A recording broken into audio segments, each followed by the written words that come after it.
Hey yo, this SB Twiz the Hood blogger. You already know how I carry it. Shout out to everybody that been rocking with the content. If you're new to the channel, hit that sub button, bro. If you already a part of the movement, shout out to y'all. But make sure y'all hit that like button, man.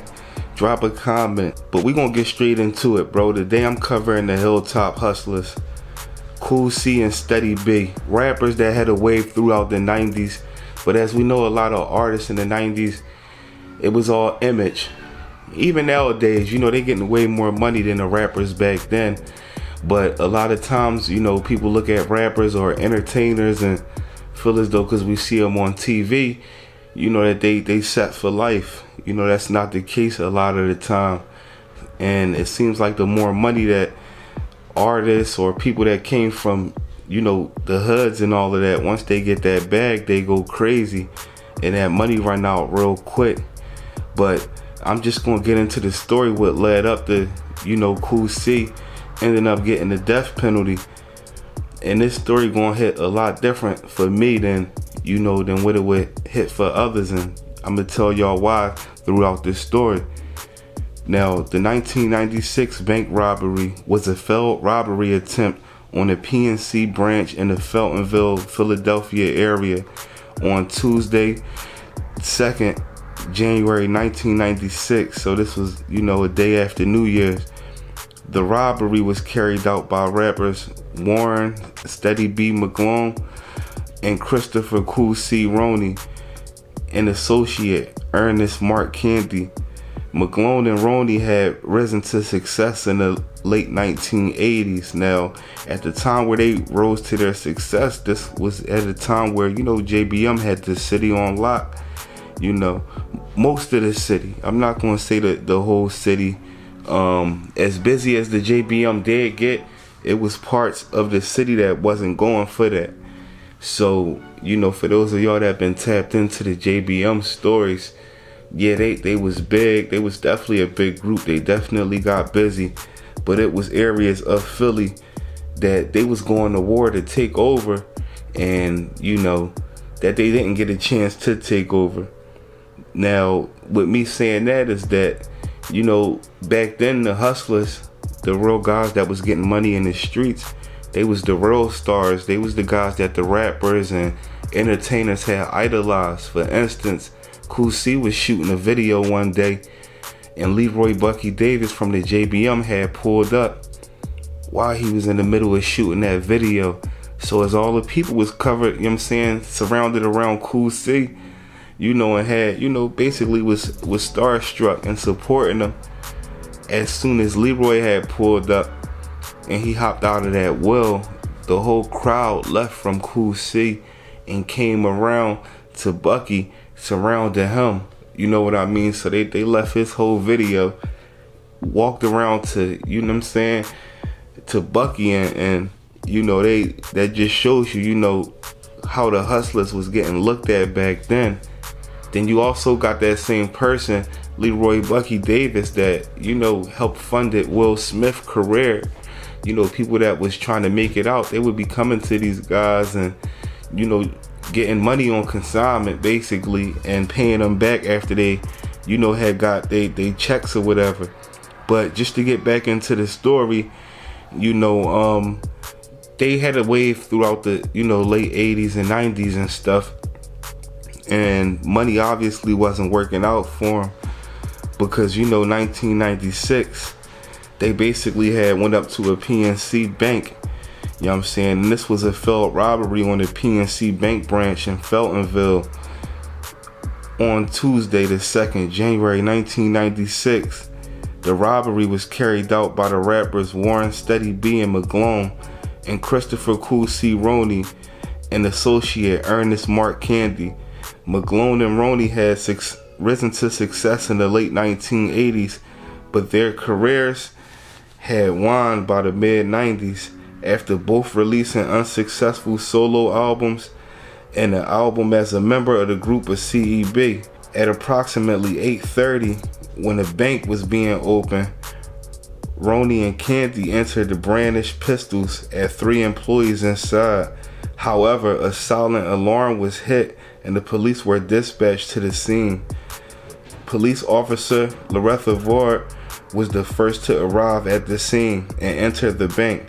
Roney fired a single bullet from his .380 pistol at Vard, striking her in the chest at close range. Vard, a 43-year-old mother, died on the operating table at St. Christopher's Hospital about an hour later. She was the first Philadelphia policewoman to be killed in the line of duty. And also, she was also, a black lady officer also at that time, you know what I mean? After exiting the bank without taking any money, Roney exchanged shots with another police officer before fleeing in a stolen green minivan by McGlone. Canty was left behind and instead ran on foot. The three men met at McGlone's apartments after the robbery, watched television coverage of the robbery, and discussed their next move before separating. Roney's pistol and Canty's 9mm were left on the sidewalk outside the bank. Very, very sloppy work. Police found the men by tracing the weapons, which were both brought legally by people who knew the suspects. After one failed the lie detector test, they told about McGlone's role in the robbery. McGlone was arrested outside his home on January 4th, 1996 and brought in for questioning. He informed police who the other two men were involved.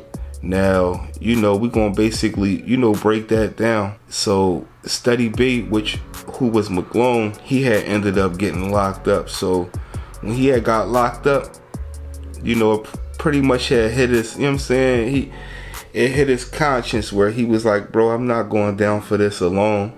So he told on Cool C and the other associate. So he brought everybody down, even though they still ended up having surveillance and fingerprints. But, he basically told from the district. So, like I said, he informed police who the other two men were that was involved, and warrants were issued for their arrest.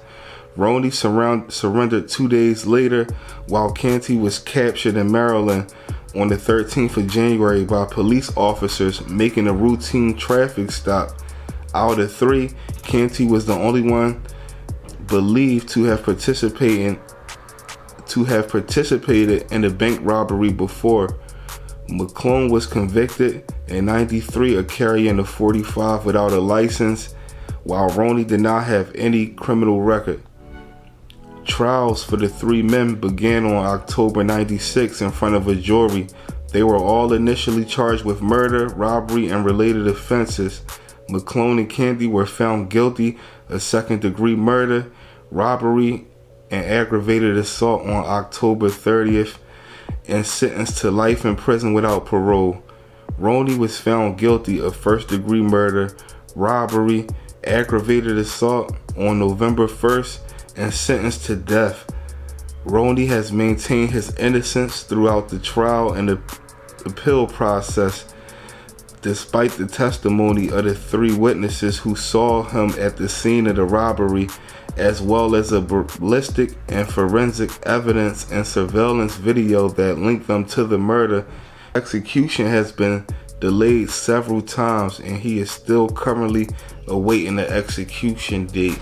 Now, where this story get kind of, crazy for me is like, the officer, Loretha Vard, she had two sons, and these two sons happen to be, good friends of mine.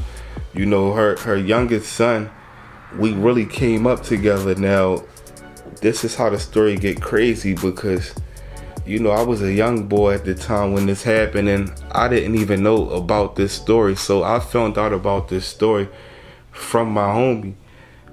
It was crazy because I met my homie around 99. So when I had met him, I was just going through a tragic situation where my sister had got killed. So me and him, we used to be blowing and all that stuff. We was young boys. And one day I was over his crib, and I always seen like a lot of pictures, of his mom and stuff around. I could see that she was an officer on the, the line of duty and stuff like that. And it was like memorial stuff like from the police and all of that, all in his living room. You know, so one day we was blowing and I asked, bro, basically like, who was his mom and stuff like that. And he had told me the story. He had told me everything. And, on his side of things, he was in middle school at the time when this had happened. So while he was in middle school, they had called him down to the office in the school. It was a normal day for them where, his mom would be going to work, he'd go to school, and they called him down to the office in middle school, Ada Lewis Middle School to be exact. So when they called him down there, they told him in the office, you know what I mean? So he had broke down, he couldn't believe it, and come to find out that, that morning before he went to school, that was the last time that he would ever see his mom again. A lot of times, in the inner cities, I know a couple guys that have family members or mothers or cousins that, are on that line of duty, and they came from the same background as everybody else, but when they do get these jobs, they get these jobs in hopes to, make a better life for their family.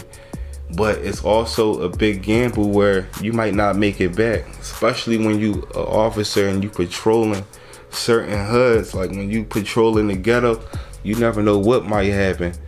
And it was crazy because we was both sharing our stories. Like I said, my sister had got her life taken and his mom had got her life taken, and we would just be sitting there and we kind of like, it used to be like therapeutic, for both of us, just talking about the experiences that we had went through.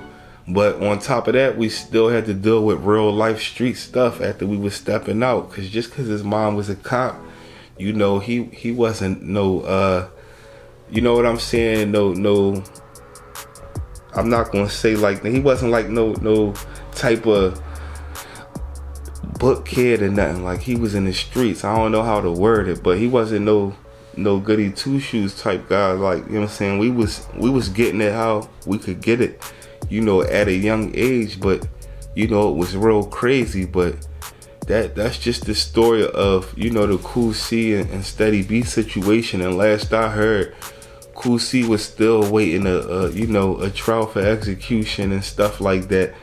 So, it's always different sides to the story. What he also had told me was his mom was crazy as she was just off of duty. She was probably off of duty probably about 5 to 10 minutes before this bank robbery happened. She just happened to be driving past near the location, and the dispatcher John had went off in her well. So she went and stopped, to try to help out with the situation, not knowing, that would be her last moments in life. She thought that felt as though she was doing a patriotic act, and she never got a chance to see her 2 sons ever again. And also her mom and dad was also still alive, and it was to the point where I'll be coming in, I might knock on my homie door, and whoever your grandparents, your parents is, whoever that's raising you, they know what type of stuff that your friends are into. So his grandma was never too fond of none of his homies really coming to his crib, because she knew that, we was in the streets, and that kind of put a turn to, a parent's stomach, knowing that, now your grandson is out here running around in these streets. And, especially older people, they look at it like, everybody is on goofy time and stuff. I mean, even though some people would just hustle and do certain things, but wasn't necessarily, demons out here. But she looked at, people in the streets as, like they was the worst type, in which that's understood, what I'm saying. And his grandpa was, was always cool and stuff like that. He had ended up, losing his vision and stuff, but he still ran a business where he was like, he used to sell stuff and things of that nature, but he always had like a good upgoing spirit. But that just shows you, how these joints play out and everything. But this SV Twiz, the hood blogger, man, you already know how I carry it. Stay focused, man. Stay out the streets. And if you is in the streets, don't trust nobody, because you know, as we see time and time over again, them same people that's with you and doing these things with you, when they get in them interrogation rooms, they'll flip on you in a heartbeat once reality hit. But you know what I'm saying, everybody enjoy your holidays and all that. You know what I'm saying, this SB Twiz the Hood blogger, stay tuned in for real, because I got a little holiday special dropping for y'all tomorrow. It's actually an interview. That joint already done up, but I'm gonna drop it tomorrow for y'all. And just stay tuned in, man. Y'all already know how I carry it.